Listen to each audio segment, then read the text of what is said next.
It's amazing how many people don't like Ron Paul out there. You would think that he personally did something to them, or he's like Obama or something.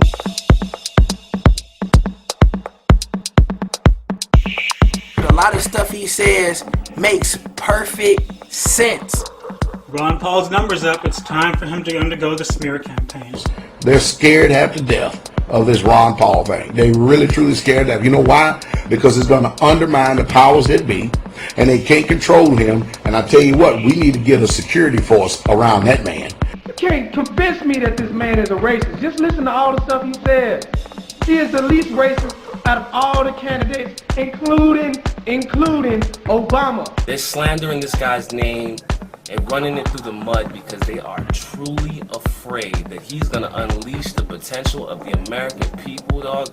And it would be a revolution, dog. And this revolution doesn't have to be fought with guns and blood flowing in the streets, you know what I mean? It's going to be a philosophical revolution. We have to change the way we're thinking. So I'll post as a black man. As a matter of fact, I'm going to approach my contribution to Ron Paul's message of liberty from a black perspective, a pro-black perspective. I wanted to make it very clear that Ron Paul, he is not a racist. I mean, look at what he talks about. First of all, he's a libertarian. So you can't be a libertarian and be racist at the same time. You just can't. Ron Paul, keep on doing you, man. When they start coming with that nonsense, answer the question like you did, and then take the damn mic off and walk on out the door. Let me tell you something, folks. This is nothing but grandstanding. We should know the corporatized media are professional spin doctors. They see that this man is in the hunt for the Republican presidential nomination. It's funny. You think, and this is going to be, just really common sense. And since it's racist, and since they're going off the premise that Ron Paul is racist towards black people, then I have to speak to black America right now. I have to speak to, just right now, of course this video is for all, but I'm speaking specifically right now to black Americans, if you're listening.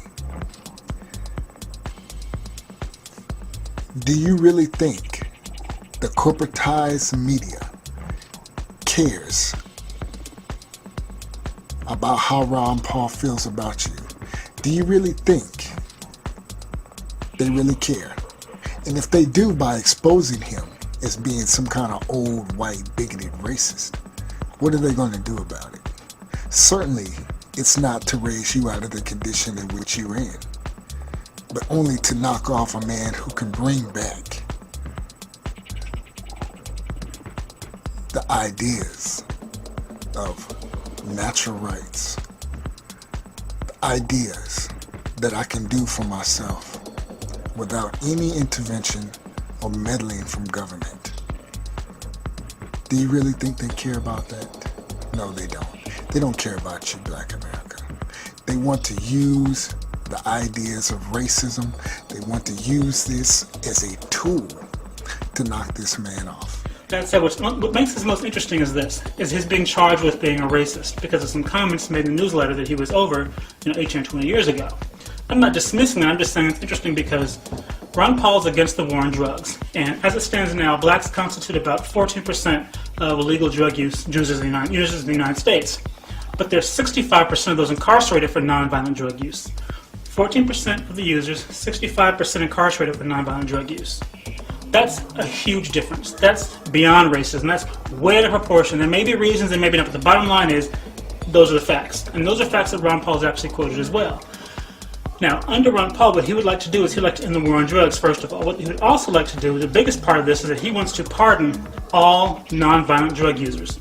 That overwhelming disproportionate percentage of black people who are incarcerated for nonviolent drug use would be then released, which means black uncles, brothers, sisters, cousins, aunts would be released from jail or prison like that.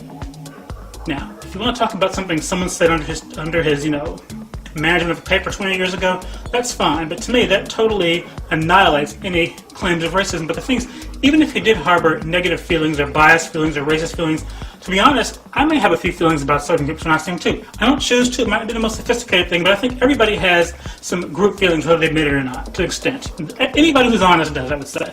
And to tell the truth, I don't particularly care if Ron Paul likes people of my height, people of my color, people of my shape, people of my sexuality, people of my income status, people who live in the area I live in. I don't care if he likes me. I just need him to do his fucking job. That's all I care about. Why don't they like Ron Paul? I guess they're brainwashed.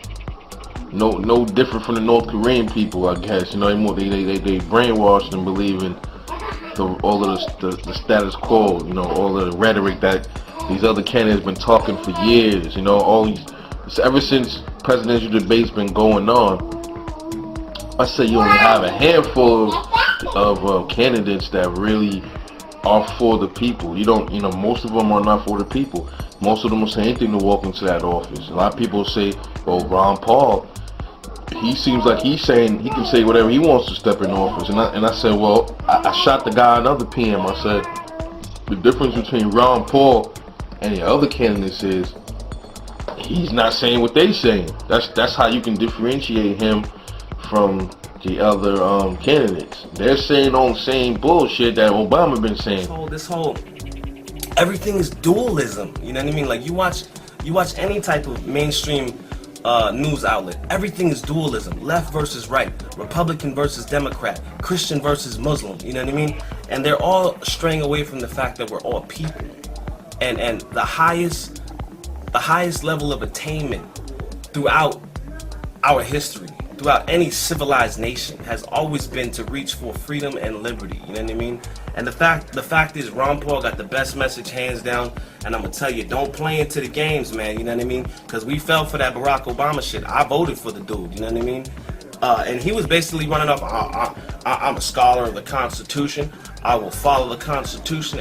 Yo, this motherfucker's been trampling all over that shit since the day he got into office. You know what I mean? A hard time trying to convince me that Ron Paul is a racist and that he is bad for America. Because, for a while I stopped believing in this voting and all this crap. Because, it looked fraud, and by the way, your media reports, you can tell it's kind of biased. Matter of fact, it's really biased. So I said, man, I don't believe in this crap. After used car salesman Obama came up and just basically crapped on every single body and went against everything he said, I lost hope because I didn't see change. But now Ron Paul, he's making some sense, man. And I can see that this guy, he's legitimate. And you jokers are tripping. Ron Paul, check out the website and start listening to a lot of the stuff he says when he's on TV. Because every time I didn't see this dude, he's been making perfect sense about the healthcare, about the wars, about the Federal Reserve. All of this stuff is just on point, man. And I didn't fact check the dude and everything. Everything he has said has been truth. And a lot of stuff Obama has said has been lies. I want to talk about what I saw on Fox News about Ron Paul being a spoiler. I'm sorry. I've got to laugh because just the way they say it with such disgust. They make him sound like he's in a box or a carton of eggs in the refrigerator with that. He spoiled it. He's gonna spoil everything. Man, they are fighting hard. They are fighting so hard. Look at the history of our country and look and see what this country has done to every single presidential candidate that would not bow down their knee to the establishment and do it the way that they say do it. Hey, all this warmongering, senseless, useless and stuff. The empire is on the run and is just about at its end. All you black people out there, don't pay attention to this mudslinging stuff. Take a person at their words. Take a person at their words. And then listen to what they say. And then look at the spirit in which these people speak and talk and how they just continue. You know why? Because they don't have nothing else. Rick Romney is a hypocrite. Michelle Bachmann, she need to go on back home somewhere. And her stupid self, she looked just totally idiotic with her fear mongering. We better get them. We better get them. You know, just stupid thing and stuff. But anyway, I think the establishment is afraid because the whole entire country is waking up. So the more they sling mud at Ron Paul, the more that people, they look and they see, they understand. And then people like me, people like other people who see what goes on, we are able to reach the people who can't read between the lines of what's really truly going on. So to change our thoughts about Ron Paul, it's precisely why you see many YouTube videos of black folks making videos calling Ron Paul a racist, while at the same time not even giving so much as a whim about his constitutional stance on issues like economic reform, gun rights, personal and natural rights. The very things that can get the very people he's accused of being racist of out of the situation in which they have found themselves in. It's funny. All one has to do is follow the trail of deceit by this corporate media. That's why I say this man is not a racist. He may sound wacky to the average American because he actually makes sense. Peace.